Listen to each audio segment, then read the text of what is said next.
hadn't even asked for it back yet. It was late, and my laptop screen dimmed every few minutes from inactivity while I stared at the same page, my rent portal, blinking in red. Due in 2 days. I knew the number by heart. I had enough, in savings. But I didn't anymore. Because last week Mom said, "Just a small loan, sweetheart. We're short this month and it's for something special." She smiled like she already knew I'd say yes, like my agreement was just a formality. I didn't ask what it was for. I just sent the transfer. Quietly. From my cramped studio with paint-chipped walls and one working burner. 3 days later, I saw their photos. Not a thank you text, not a repayment plan, just a string of blue water selfies on Facebook, geotagged in Phuket, Dad in floral swim trunks, Mom sipping a cocktail under a straw umbrella, and Ava, my younger sister, with her fiancé. His arm around her waist, his caption smug. Deserve this break. Family. First blessed. I blinked at that hashtag so hard it felt like I might short circuit. Family first. I scrolled in silence, through their grilled lobster dinners, their sunset yacht rides, her engagement ring touch-up, a bigger diamond now. Mom beaming as if the proposal was hers. No mention of how the trip was funded. Just comments praising how happy they looked, even from my aunts, even from cousins who knew my situation. That night, I sat cross-legged on the floor because my only chair had snapped last month and I hadn't had time to fix it. I sipped cold instant noodles. And I watched my rent countdown like it was some kind of game. I never said anything, not even a "hope you had fun." But I did stop answering her texts. The ones that came after. The ones that asked if I could help Ava with her bridal shower, if I could design the invites, if I could drive down for the planning dinner, since you're not really doing anything, right?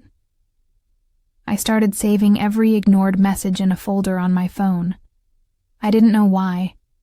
Maybe because one day I knew I'd want to remember just how loud their silence was. Ava was always the golden one. Not because she asked to be, but because my parents handed her the role like an heirloom. I used to think it was because she was younger. Born when Mom and Dad had finally figured things out, when the house stopped smelling like unpaid bills and stale arguments. She came into comfort. I came into cleanup. When I was 14, I worked weekends at Mr. Crane's bookstore just to buy my own school supplies.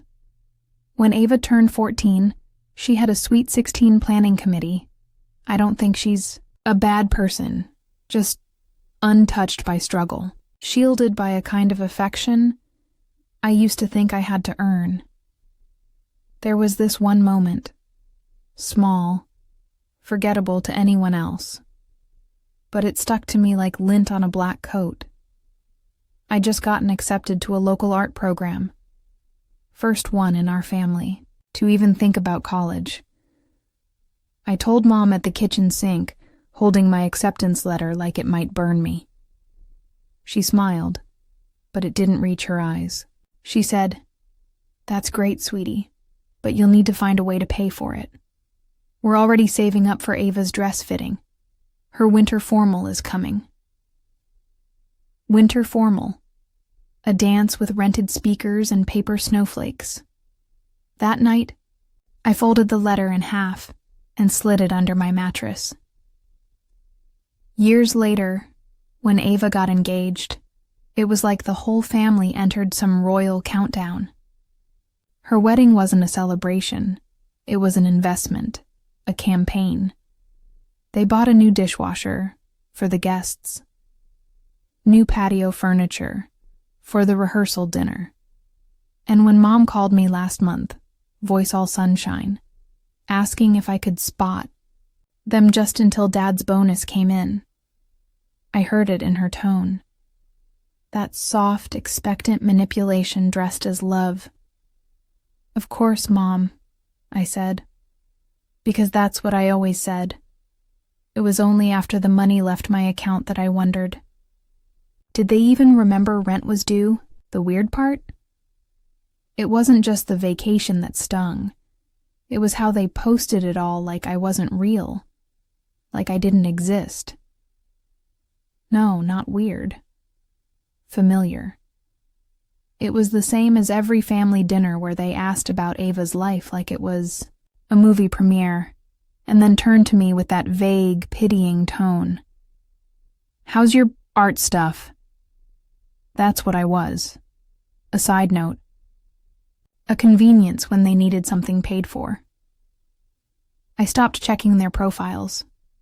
Not out of anger, out of self-preservation. It's strange how silence doesn't happen all at once. It's gradual, like a faucet you never fully turn off. Just a slow, steady drip until one day the sink is dry. I muted the family group chat the morning Ava posted her ring upgrade. Deleted it the evening Mom sent me a photo of a beach bonfire, captioned, "Wish you were here." I didn't even open it. I just saw the preview. Felt something twist behind my ribs, and hit clear thread. I didn't wish I was there. I wished I'd kept my money. The rent came due. I made it, barely. Skipped groceries for a week, watered down my coffee to stretch. I didn't complain. I didn't text Mom and say, "Hey, just wondering when you'll send it back?" Because I knew she wouldn't. Instead, I printed out my bank statements and taped them inside a blank notebook. Every dollar they ever borrowed, for dresses, for emergencies, for surprise birthdays that never included me. I listed them one by one. It wasn't for revenge. It was for remembering. Because forgetting had cost me too much already. The strange thing was, once I started withdrawing, no one noticed. No one asked where I was. No one checked when I didn't like or comment or show up for Ava's online bridal planning poll. I became exactly what they'd always treated me like, background. And oddly enough, that gave me peace. My apartment was still quiet. Still cold, still peeling at the corners. But it was mine. And not once had I posted a filtered lie about it. The bridal shower invitation came in a gold-trimmed envelope. Handwritten, probably by Ava herself, in that perfect calligraphy she'd learned from a Pinterest tutorial I once showed her. Inside was a blush pink card with wax seal and dried pressed lavender. There was no, "Dear, my name," just "You're invited." The date was printed in looping white letters, June 12th, 7 p.m. at the garden terrace by the lake. Same lake I used to go to alone during high school summers while they were two. Busy taking Ava to ice skating lessons and ballet, the RSVP card was thick, like a wedding itself. It had a stamped return envelope, like they were already sure of my answer. I stared at it for a long time. Not angry. Just tired. They'd asked me to help set up, to drive down early, to maybe design a cute welcome board, since you're the artsy one. No offer to pay for materials, no offer to cover gas, no mention of the rent money I floated weeks ago. That night, I didn't text anyone. I made tea. I sat in the dark and watched the steam curl through the moonlight. Then I slipped the RSVP card into a drawer I never opened and didn't send it back. No explanation. No dramatic "I'm not coming." Just absence, a quiet refusal. A small boundary they wouldn't notice until it was too late to fix. The day of the bridal shower, I stayed home. Not in defiance, just in choice. I cleaned the apartment top to bottom, scrubbed the kitchen tiles, even the grout lines I usually ignore. Washed my sheets, rearranged the books on my lone shelf. From heaviest to softest titles, it felt peaceful, like I was preparing for someone important to arrive. Only that someone was me. Around 2:15, I got the first call. Mom. I let it ring. Then Ava, then Mom again, then nothing. I didn't check the messages right away. When I did, it was evening. One from Mom. Are you stuck in traffic?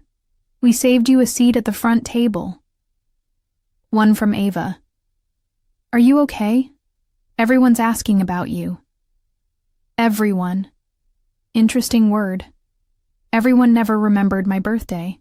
Everyone never asked if I needed help when I had 2 jobs and still couldn't afford new shoes. Everyone always just meant the people in the room, never the ones they forgot to invite. I typed a reply to Ava, paused, deleted it. Not out of spite, out of clarity. I owed no performance today. Instead, I stood by my window with a chipped mug of lukewarm tea and listened to the city breathe. There was a breeze, carrying the smell of fried garlic from someone's dinner a few stories below. And for once, I didn't feel like I was missing out. Let them have their cake. Let them post their photos, hashtag their joy. Let them wonder, for once, where I went. It was 2 days later when Mom called again. This time she left a voicemail. Her voice had that edge. Not angry, not concerned, just inconvenienced. I just want to know what happened. You didn't show. We had everything ready, and Ava was really hurt. She said she kept looking at the door. I told her you probably had a good reason. So, I hope you'll call and explain. Explain. That word used to rattle something in me. I used to believe I owed an explanation for everything. My absences, my silences, my sadness. I replayed the message once. Then again, slower. There was no apology, no acknowledgement of the money. No, we should have checked in with you. No, are you okay? Just, you embarrassed us. You broke the illusion. I didn't call her back. Instead, I opened my notebook, the one I had started listing things in.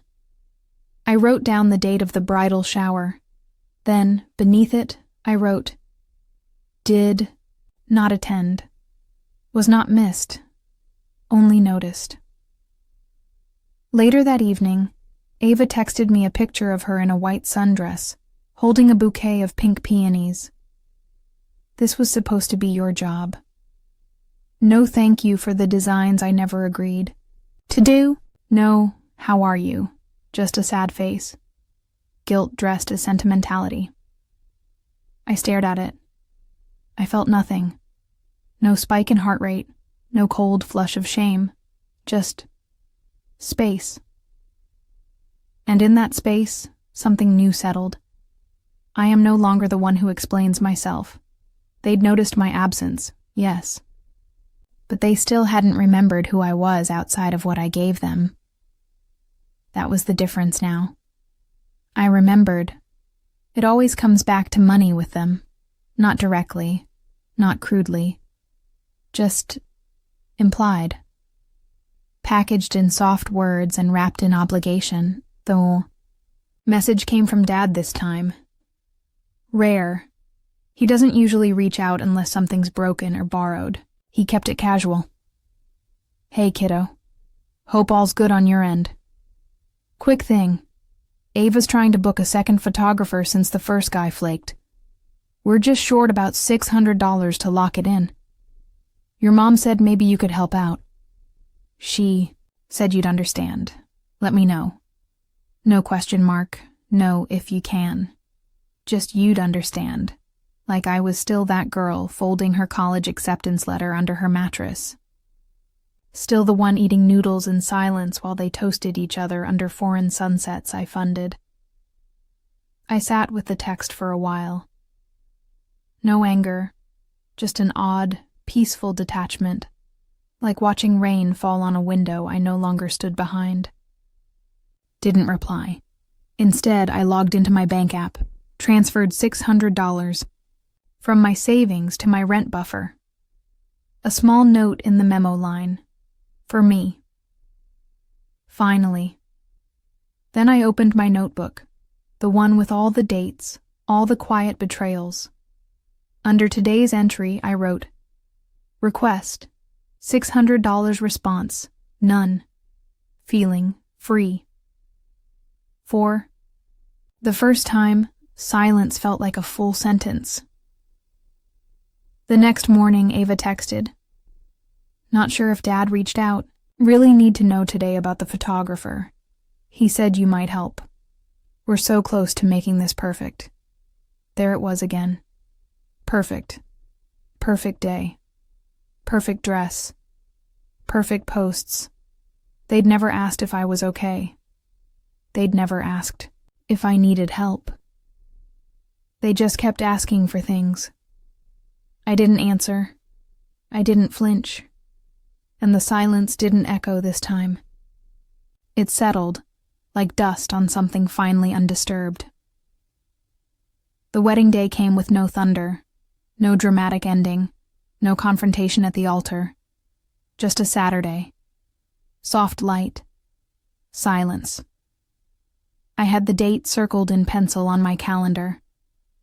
Not as a reminder to attend, but as a marker of what I no longer needed to prove. They sent the itinerary 3 days before. Ceremony at 3. Dinner at 6. Please arrive early if you're part of the photo group, Ava wrote. I wasn't. Not in the photo group. Not in the speech lineup. Not in the plans. Just another guest. Even after the money. Even after the invites I designed for free and the late-night calls where she'd cried about color palettes and flower shortages. I didn't RSVP. I didn't ask for directions. I didn't show up. At 3 p.m., while they were saying vows under the white silk arch I never saw, I watered the succulents in my windowsill. I watched condensation roll down the side of my glass, the way it used to roll down my cheeks in dark kitchens, when no one was listening. This time, there were no tears. Just breath. Just stillness. I made dinner. Not anything fancy. A grilled cheese. I lit a candle, not out of romance, but out of ritual. Sat cross-legged on the floor and toasted too. Nothing in particular. No one called. No one asked where I was. But I imagined it.